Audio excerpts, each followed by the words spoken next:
അനീതിക്കും അക്രമത്തിനും വർഗീയതയ്ക്കുമെതിരെ ഉയരുന്ന കൈകളെ അവരിങ്ങനെയാണ് ബന്ധിതമാക്കുന്നത്. ഒടുവിൽ സിനിമയിൽ പറഞ്ഞതുപോലെ തന്നെ സംഭവിച്ചു. അവർക്ക് നേരെ ശബ്ദമുയർത്തുന്നവരുടെ വായടപ്പിക്കുക, നടപടിയെടുക്കുക.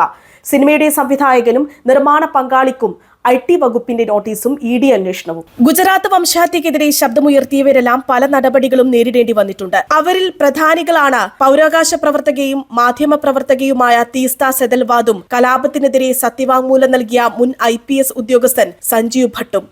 എല്ലാവരും ബോധപൂർവം മറന്നു തുടങ്ങിയ കാലത്താണ് പുതുതലമുറയെ വീണ്ടും ഓർമ്മപ്പെടുത്തി ഇന്ത്യയിലെ വിവിധ ഭാഷകളിലായി എമ്പുരാൻ ഇറങ്ങിയത്. വംശഹത്യയ്ക്ക് പിന്നിൽ പ്രവർത്തിച്ച് വലിയ നേട്ടമുണ്ടാക്കിയ ആ നേതാക്കൾ രാജ്യം ഭരിക്കുന്ന കാലത്താണ് രാഷ്ട്രീയത്തിൽ ഇത്രമേൽ മതം കലർന്നൊരു സാഹചര്യത്തിലാണ് എമ്പുരാൻ എന്ന സിനിമ ഇറങ്ങുന്നത്.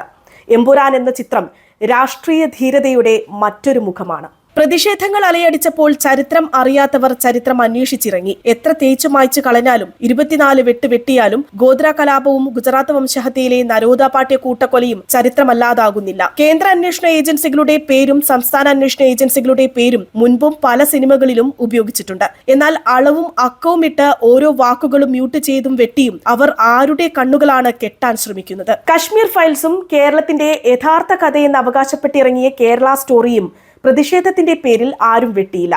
അവിടെയാണ് എമ്പുരാൻ എന്ന ചിത്രം സംസാരിക്കുന്ന രാഷ്ട്രീയ പ്രസക്തി.